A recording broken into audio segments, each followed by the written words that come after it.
What's up, everyone? Thralls here once again. I'm Nick. I'm Jammin' John. And we have an album review for you. So this time we are reviewing the new EP from Tombs, Monarchy of the Shadows. This came out on the 28th on Season of Mist Records. This is their first release on Season of Mist Records, too, since they've been on Relapse for, I believe, their entire career. This band is from Brooklyn, New York, and formed in 2007. And this is their fourth EP, and I believe they have 4 or 5 full lengths as well. Mm-hmm. And these guys have an interesting mix of, I guess it's black and death metal, but it's also very ambient. There's even elements of gothic rock and maybe occasionally even hardcore. Very interesting band. And right away with the title track, we're into a really cool synthy intro. And honestly, when I hear these big gothic giant intros, the first thing I think of is Blade Runner, because I'm a fucking nerd. I mean, that's kind of what I put. I said, it sounds like a robot about to destroy a town. I mean, I get it. That town had it coming. But the feeling already is dark and oppressive, and then it comes in with this big, chuggy opening, very syncopated and kind of broken up. It reminded me of, like, early Sepultura. I got that. It's just got a tribal drum thing over, just guitar hits. Then this leads into their very black and dissonant blast beats and all that. And vocally, this album's all over the place. You get deep growls, more tortured screams, and then these interesting gothic, bassy clean vocals. section. It sounds like they resurrected from the dead. They might have actually done it. So they resurrected from the dead David Bowie. Yeah, I was going to say Bauhaus. Mm-hmm. Anything 80s goth. Maybe even Sisters of Mercy. Very interesting to hear that in this style of music. And I love the production here, first off. I think the production's excellent. It's a little bit cleaner than what I'm used to from these guys. Generally, it's very murky and ambient. And while that's still kind of part of it, this feels way more polished. The drums sound phenomenal on here. Yeah, dude, the drums are really done well. No click on the kick drum. It's a good It's got that good punch. Pop punch on the snare. Yeah, this song pretty much keeps a steady blast of a pace until it comes to the closing, where it has this kind of blackened breakdown and a surprisingly kind of thrashy melodic solo in the end, which I really thought was kind of interesting to kind of tack that on in the end. I'd kind of expect that more in the middle of the song, but it was pretty good right here. Once Falls the Guillotine changes it up a little bit. This has a more straightforward death metal feel. Now, it still has blackened elements, but it feels more like a death metal track. The opening riff just explodes into this almost grindcore-ish blast type section. I was thinking, when I heard this, it reminded me of Malevolent Creation and Deicide, bands that are known just to fucking fly and go fast as hell and be kind of thrashy at the same time. Now, it really has an interesting sort of break in the chorus where it brings in these really epic melodies, and of course he brings in that very gothic, deep voice, which is strange, but somehow it really works with this little EP, and it really works in their overall sound. This isn't the first time he's ever done this. Right. But I think he uses it a little bit more on this. And for the record, this EP is 36 minutes long, so it's basically an album. This is a pretty long EP, but I guess it counts as one. 36 minutes, I mean, that's a full-length album anymore these days. So. Yeah. This song actually breaks into a really cool immortal-like gallop a little bit later, and it just has an awesome atmosphere. And that's something that they really kind of did a good balance on this EP, is riffs and atmosphere. For the most part, Tombs albums really are very atmospheric, and they get occasionally really riffy. This one is kind of a nice balance, and really just brought in a serious hook there towards the end. Now, Necro Alchemy. I think for both of us, this track hit home. Opens with, again, a very melodic blackened blast beat. Mayhem, Marduk. And then it kind of goes into a very, meat and potatoes death metal riff. It's more focused on being heavy, and I thought that was cool. And then we were thrown for a loop at the end. All of a sudden, this song goes full-on, almost brutal death metal slam. Yeah, I heard Dying Fetus 100%. Suffocation. In the beginning of that groove, and then the end of that groove, when they slow it down even more, then it becomes just a full-blown suffocation feel. you know, all of a sudden you go from like blackened ambience and atmosphere and all that cold, grim darkness to just everyone in the pit's gonna die right now.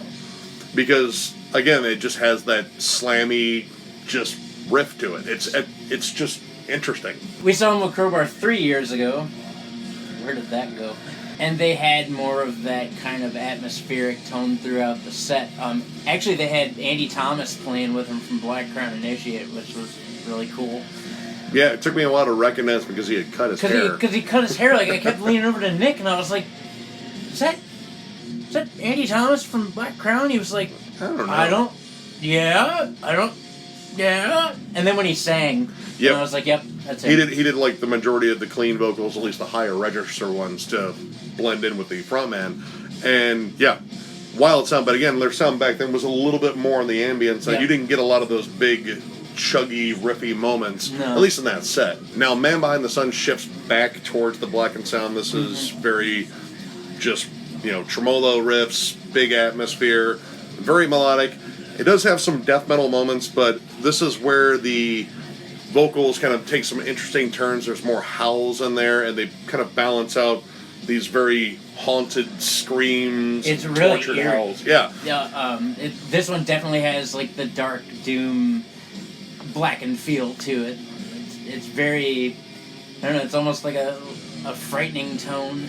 Yeah, I really like the fact that they bring in some of the really cool elements about black metal that I like, the atmosphere. But it also throws in like gothic touches, like there's pianos in there, again, over those very sorrowful, mournful, gothic vocals. So, atmosphere, big thing on here. And Dark Rift pretty much continues. Dude, the Dark Rift is also heavy as fuck. Very death metal on this one. It had that huge chug opening, like a Cannibal Corpse chug. It was massive. But it got epic. Like, it had this big epic feel like Behemoth, too. But that riff didn't reappear, and I was kind of hoping they'd bookend or bring it, because, Jesus Christ, it had such a huge hook on it. Now, it did a lot of cool things in the song, but it did a lot of things that were already on this album that riff definitely wasn't anywhere else on this album in terms of just the style. Yeah, it could have helped differentiate the song again, because it's just a lot of, like, blackened death metal, which is good. Yeah. But it doesn't really take a turn. I mean, there's only 6 songs. Yeah. You know. They did a good job of breaking it up, but I thought that particular riff, I thought that was going to actually carry the entire song, and it didn't. It didn't even repeat again. Bummer. There was a really cool section in this song that I thought they might have been using like almost like a Hammond organ sound in there, but it might have been the guitars. But again, the entire time I was listening to the songs, you know, it would be cool if they brought back that riff. Now, it closes with Path of Totality, quote-unquote Midnight Sun. Now, this is actually a continuation of the title track on the album, Path of Totality. And it's really interesting in terms of them just doing a sequel, I guess, to this song, or a continuation.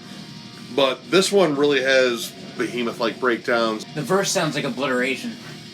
Yeah, and you know that's a band we've seen before, and they're excellent at that sort of atmospheric, you know, death metal sound. And I really like this one. This was a good balance between the riffs and the atmosphere in one song here, because you had towards the beginning very atmospheric, and just like builds the cold, grim mood of the album. But towards the end, you get like the big epic riffs.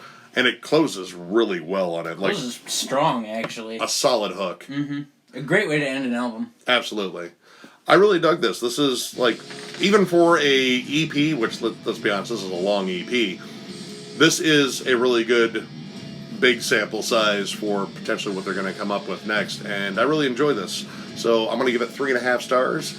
I really wish some parts continued on here that could have lifted this up a little bit more, but overall I'm super impressed with what they're doing here.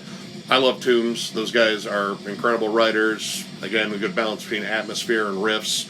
And man, when this album is dialing in hooks, man, they just sink right in. I'm also going to give it 3.5 stars. I dug it too.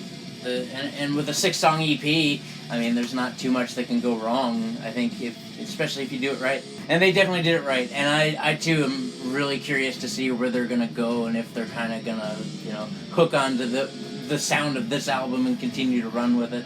There were definite surprises in this record. Again, I was not from the overall feel of the record and that blackened kind of straightforward death metal feel, I wasn't expecting the little punches I got with really beefy, heavy riffs. And again, the drum work on this is superb, and I'm a giant fan of drummers. So. The drummer is a beast. Yep. So yeah, 3.5 stars. Good listen. So, if you like the video, give it a thumbs up, and if you are new to the channel, subscribe, because if you do, you are entered in our giveaway for a Cryptopsy hoodie. Once we hit 1,000 subs, we're going to do a randomizer, and one of you lucky people are going to get it. So, there's incentive right there. So, we will catch you guys later and be back with more reviews. Take care.